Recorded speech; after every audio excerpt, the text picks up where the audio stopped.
नंदिनी, अच्छा हुआ कि तुम आ गई। तुम बिल्कुल सही समय पर आई हो। नंदिनी को देखते ही तरंग की बाँछें खिल गई। हम तो हमेशा सही समय पर ही आते हैं जीजाजी। पर यह तो बताइए कि अचानक ऐसा क्या काम आन पड़ा। कल खुशी के स्कूल में बच्चों के माता पिता को आमंत्रित किया गया है। मैं तो जा नहीं सकता। कल मुख्यालय से पूरी टीम आ रही है निरीक्षण करने। अपनी दीदी नम्रता को तो तुम जानती ही हो, दो चार लोगों को देखते ही घिग्गी बन जाती है। यदि कल तुम खुशी के स्कूल चली जाओ तो बड़ी कृपा होगी। तरंग ने बड़े ही नाटकीय स्वर में कहा, आपकी इच्छा हमारे लिए आदेश, पर बदले में आपको भी मेरी एक बात माननी पड़ेगी। कहो ना, ऐसी क्या बात है। कल टिवोली में नई फिल्म लगी है, आपको मेरा साथ देना ही पड़ेगा। नंदिनी ने तुरंत ही हिसाब किताब बराबर करने का प्रयत्न किया। यह कौन सी बड़ी बात है, मैं तो स्वयं यह फिल्म देखना चाह रहा था, और इतना मनमोहक साथ मिल जाए तो कहना ही क्या। तरंग बड़ी अदा से मुस्कुराया। चलो, खुशी की समस्या तो सुलझ गई। क्यों खुशी, अब तो खुश हो। तरंग ने अपनी बेटी की सहमति चाही। नहीं, मैं खुश नहीं हूँ, मैं तो बहुत दुखी हूँ। मेरे स्कूल में जब मेरे सभी साथियों के साथ उनके मम्मी पापा आएंगे, तब मैं अपनी नंदिनी मौसी के साथ पहुँचूंगी। खुशी रोआसी हो उठी। चिंता मत करो खुशी बेटी, मैं तुम्हारे स्कूल में ऐसा समा बांधूंगी कि तुम्हारे सब गिले शिकवे दूर हो जाएंगे। नंदिनी ने खुशी को गोद में लेने का यत्न करते हुए कहा, मुझे नहीं चाहिए आपका समावमा। अगर मेरे मम्मी पापा मेरे साथ नहीं जा सकते तो मैं स्कूल ही नहीं जाऊंगी। खुशी पैर पटकते हुए अपने कमरे में चली गई। तुमने बहुत सिर चढ़ा लिया है अपनी लाडली को। घर आए मेहमान से कैसे व्यवहार करना चाहिए यह तक नहीं सिखाया उसे। तरंग नम्रता पर बरस पड़ा। उस पर क्यों बरसते हो, तुम भी तो पापा हो खुशी के। तुमने कुछ क्यों नहीं सिखाया पढ़ाया। तरंग की माँ पूर्णा देवी, जो अब तक तटस्थ भाव से सारा प्रकरण देख रही थी, अब स्वयं को रोक न सकी। मैं उसे ऐसा सबक सिखाऊंगा कि वह जीवन भर याद रखेगी। तरंग तेजी से अंदर की ओर लपका तो नम्रता को जैसे होश आया। उसने दौड़कर खुशी को गोद में छिपा लिया। आज से इसका खाना पीना बंद। 2 दिन भूखी रहेगी तो अकल ठिकाने आ जाएगी। तरंग लौटकर सोफे पर पसरते हुए बोला, क्यों इतना क्रोध करते हो जीजाजी। खुशी तो 5 वर्ष की नन्ही सी बच्ची है। वह क्या समझे तुम्हारी दुनियादारी। जो मन में आया बोल दिया। चलो अब मुस्कुरा भी दो जीजाजी। क्रोध में तुम जरा भी अच्छे नहीं लगते। नंदिनी बड़े लाड से बोली तो नम्रता भड़क उठी। नंदिनी, मैं तुम्हारे हाथ जोड़ती हूँ, इस समय तुम जाओ। हमें अपने व्यक्तिगत समस्याओं को स्वयं सुलझाने दो। वह बोली, दीदी तुम भी। मैं तो तुम्हारे लिए ही चली आती हूँ। आज भी ऑफिस से सीधी यहीं चली आई। तुम तो जब भी मिलती हो यहीं रोना रोती हो कि तरंग तुमसे दुर्व्यवहार करते हैं, तुम्हारा ख्याल नहीं रखते। मुझे लगा मेरे आने से तुम्हें राहत मिलेगी, नहीं तो मुझे क्या पड़ी है यहाँ आकर अपना अपमान करवाने की। नंदिनी ने पलटवार किया। नम्रता, नंदिनी से क्षमा मांगो। घर आए मेहमान से क्या इसी तरह व्यवहार किया जाता है। नम्रता कुछ बोल पाती उससे पहले ही तरंग ने फरमान सुना दिया। नम्रता तरंग की बात सुनकर प्रस्तर मूर्ति की भांति खड़ी रही। न उसने माफी मांगी, तरंग की बात का उत्तर दिया, और न ही माफी मांगी। तुमने सुना नहीं, नंदिनी से क्षमा मांगो कहा था मैंने। तरंग चीखा। मेरे लिए यह संभव नहीं है तरंग, नम्रता ने उत्तर दिया और खुशी को गोद में उठाकर अंदर चली गई। छोड़ो भी जीजाजी, क्यों बात का बतंगड़ बनाते हो, मैं अब चलूंगी। नंदिनी उठ खड़ी हुई। इस तरह बिना खाए पिए, रुको मैं कोई ठंडा पेय लेकर आता हूँ। नहीं, मुझे कुछ नहीं चाहिए। नंदिनी ने अपना बैग उठा लिया। ठीक है, चलो मैं तुम्हें घर तक छोड़कर आता हूँ। मैं अपनी कार से आई हूँ। अपनी कार में जाना भी अकेली युवती के लिए सुरक्षित नहीं है। तरंग तुरंत साथ चलने के लिए तैयार हो गया और क्षण भर में ही दोनों एक दूसरे के हाथ में हाथ डाले मुख्य द्वार से बाहर हो गए। द्वार बंद कर जब नम्रता पलटी तो खुशी और पूर्णा देवी दोनों उसे आग्नेय दृष्टि से घूर रही थी, जैसे उसने कोई अक्षम्य अपराध कर डाला हो। मम्मी तुम गंदी हो, खुशी रोआ से सवर में बोली। उसे तरंग का इस तरह नंदिनी के साथ चले जाना बहुत अखर रहा था। आप भी कहे ही डालिए जो कहना है, इस तरह मुंह फुलाए क्यों बैठी हैं। नम्रता पूर्णा देवी को चुप बैठे देखकर बोली, मैं तो यही कहूंगी कि तुमसे कहीं अधिक बुद्धिमान तो तुम्हारी 5 वर्षीय बेटी है।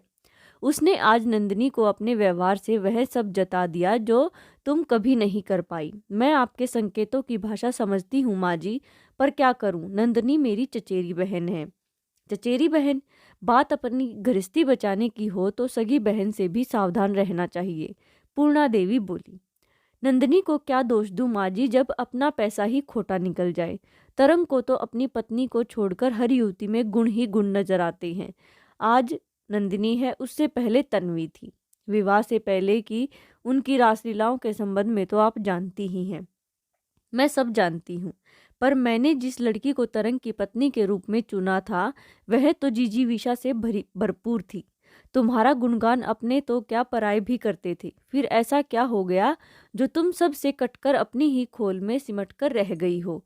पता नहीं, पर दिन रात मेरी कमियों का रोना रोकर तरंग ने मुझे विश्वास दिला दिया है कि मैं किसी योग्य नहीं हूँ। आपने सुना नहीं था?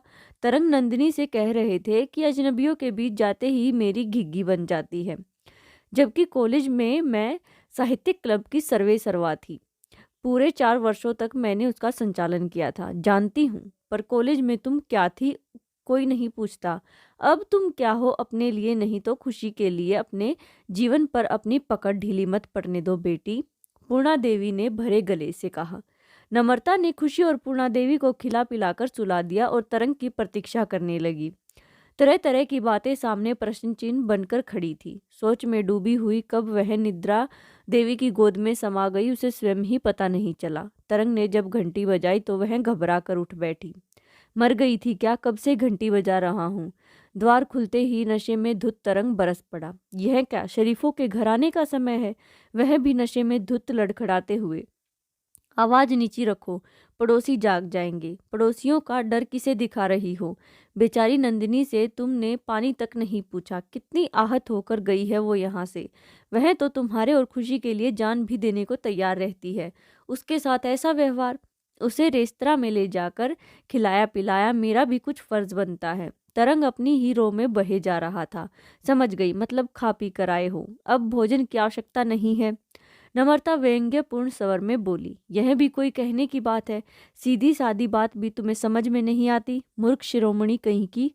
अस्पष्ट शब्दों में बोलकर तरंग अपने बिस्तर में लुढ़क गया। और कोई दिन होता तो रोती कलपती नम्रता भूखी ही सो जाती, पर आज नहीं। कहीं कोई कांटा इतना गहरा धंस गया था जिसकी टीस उसे चैन लेने नहीं दे रही थी। स्वयं को स्वस्थ रखने का भार भी तो उसके कंधों ही पर ही था। क्या हुआ जो तरंग साथ नहीं देता? नम्रता ने भोजन को करीने से मेज पर सजाया, जैसे किसी अतिथि के आने की प्रतीक्षा हो। बत्ती बुझाकर मोमबत्ती जलाई और उसकी मंद रोशनी में रात्रि भोज का आनंद लेती रही। लंबे समय के बाद उसे लगा कि प्रश्न होने के लिए किसी बड़े तामझाम की आवश्यकता नहीं होती, सही मनोस्थिति का होना ही पर्याप्त है। फिर न जाने क्या सोचकर अपनी फाइल निकालकर बैठ गई। पढ़ाई में वह ठीक ठाक थी, पर अन्य गतिविधियों में उसका सानी कोई नहीं था। नृत्य, संगीत, खेलकूद, वाद विवाद, नाटकों में उसकी उपस्थिति अनिवार्य समझी जाती थी। पर विवाह होते ही सब कुछ बदल गया। नम्रता ने उदासीनता की ऐसी चादर ओढ़ ली जिसे भेद पाना दूसरों के लिए तो क्या, स्वयं उसके लिए भी कठिन हो गया। रात के सन्नाटे में स्वयं से ही अपना परिचय करवाकर नम्रता रोमांचित हो उठी। खुशी ने उसके व्यक्तित्व को झकझोर कर रख दिया। अगले दिन ही की उजली सुबह नया ही रूप रंग लेकर आई। नम्रता होले होले गुनगुना रही थी। तरंग को ऑफिस जाने की जल्दी थी, इंस्पेक्शन था, तैयारी जो करनी थी। नंदिनी को फोन कर देना, कल के व्यवहार के लिए क्षमा मांग लेना, नहीं तो वह नहीं आने वाली खुशी के स्कूल। तरंग जाते हुए हिदायत दे गया। सुनकर खुशी ने ऐसा मुंह बनाया कि पूर्णा देवी को हंसी आ गई।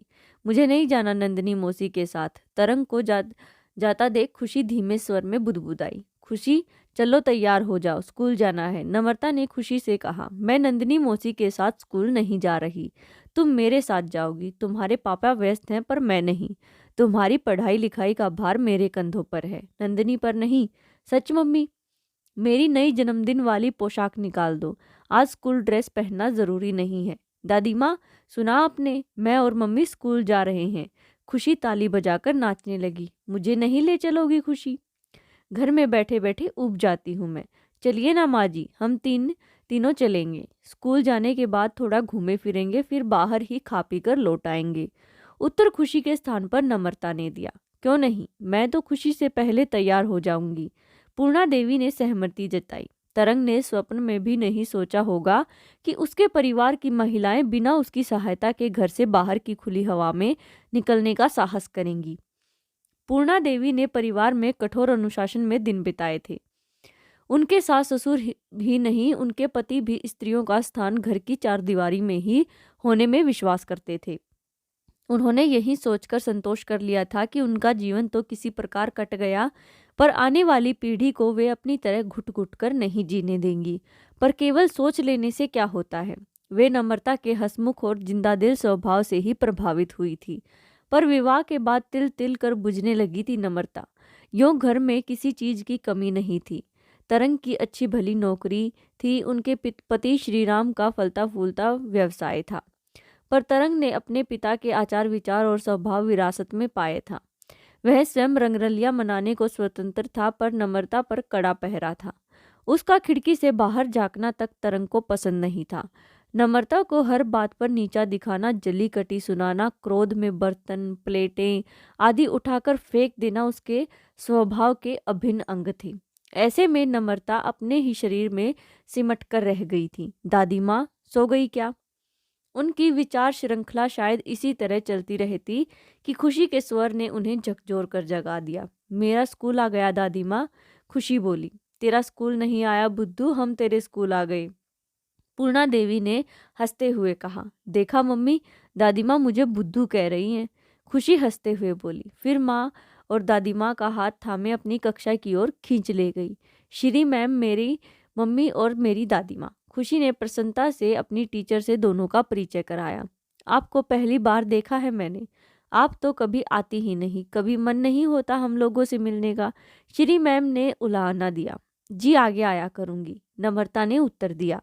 हम लोग तो अभिभावकों और बच्चों के बीच मेलजोल को प्रोत्साहित करते हैं। बहुत से बच्चों की माएँ शनिवार को बच्चों को कहानियाँ सुनाती हैं, गेम्स खिलाती हैं, क्राफ्ट सिखाती हैं। चाहे तो आप भी अपनी रुचि के अनुसार बच्चों को कोई भी हुनर सिखा सकती हैं। मेरी दादी माँ को बहुत सी कहानियाँ आती हैं और मेरी मम्मी तो इतनी होशियार है कि पूछो ही मत। खुशी अब भी जोश में थी। हम तो अवश्य पूछेंगे, श्री मैम मुस्कुराई। तभी खुशी श्री मैम के कान में कुछ कहने लगी। हाँ, देख लिया, तुम्हारी मम्मी तो वाकई बहुत सुंदर है। श्री मैम ने खुशी की हाँ में हाँ मिलाई। बहुत नटखट हो गई है, कुछ भी बोलती रहती है। नम्रता शर्मा गई। सुंदर को सुंदर नहीं तो और क्या कहेगी खुशी। आपकी बेटी बहुत प्यारी है और होशियार है, पर किसी शनिवार को आइए ना, बच्चों को कुछ भी सिखाइए या केवल उन्हें संगीत सुनाइए, बातचीत कीजिए। इससे बच्चे का व्यक्तित्व विकसित होता है, आत्मविश्वास बढ़ता है। सदा चहकती रहने वाली खुशी शनिवार को अलग थलग उदास सी बैठी रहती है। श्री मैम ने पुनः याद दिलाया। मैं भविष्य में याद रखूंगी, खुशी की खुशी में ही मेरी खुशी है, नम्रता ने आश्वासन दिया। स्कूल से निकलकर नम्रता खुशी को एक बड़े से मॉल में ले गई। वहां बच्चों के लिए अनेक प्रकार के गेम्स थे, जिनका आनंद लेने के लिए वहां बच्चों की भीड़ लगी थी। खुशी के साथ ही पूर्णा देवी और नम्रता ने भी उनका भरपूर आनंद लिया। दिन भर मस्ती करके और खा पीकर जब तीनों घर पहुंची तो थककर चूर हो गई थी, अतः शीघ्र ही निद्रा देवी की गोद में समा गई। घंटी की आवाज सुनकर नम्रता हड़बड़ा कर उठी। घड़ी में 6 बज रहे थे। द्वार खोला तो तरंग सामने खड़ा था। सो रही थी? हाँ, नम्रता बोली। खुशी और माँ भी सो रही हैं, पूछते हुए तरंग अंदर आ गया। फिर गुस्से से बोला, जमाना कहाँ से कहाँ पहुँच गया है, पर तुम सब तो बस अपनी नींद में डूबे रहो। क्या कह कर गया था मैं? यही ना कि नंदिनी को फोन कर लेना और कल के व्यवहार के लिए क्षमा मांग लेना, तो वह खुशी को स्कूल ले जाएगी। पर नहीं, तुम अपनी ही ऐठ में हो। तुमने कुछ नहीं किया, चाहे बच्ची का भविष्य चौपट हो जाए। हमने फोन नहीं किया तो क्या हुआ, आपने तो नंदिनी को फोन किया ही होगा, नम्रता ने सहज से भाव से पूछा। प्रश्न पूछ रही हो या ताना मार रही हो? तरंग क्रोधित हो उठा। मैं तो दोनों में से कुछ भी नहीं कर रही, मैं तो केवल जानना चाह रही थी। तो जान लो, मैंने नंदिनी को यह जानने के लिए फोन किया था कि वह खुशी के स्कूल गई या नहीं, तो पता चला कि तुमने उसे फोन तक नहीं किया। क्षमा मांगने की कौन कही? एक बात तो साफ हो गई कि तुम्हें खुशी की कोई चिंता नहीं है। खुशी की चिंता है, इसलिए नंदिनी को फोन नहीं किया तरंग। यह भी जान लो कि अजनबियों के सामने मेरी घिंकी नहीं बनती। मैं और माँ जी खुशी के स्कूल गए थे और सच मानो कि खुशी को इतना खुश मैंने पहले कभी नहीं देखा। नम्रता हर एक शब्द पर जोर देकर बोली, ओह, तो अब तुम्हारे मुंह में जबान भी आ गई है।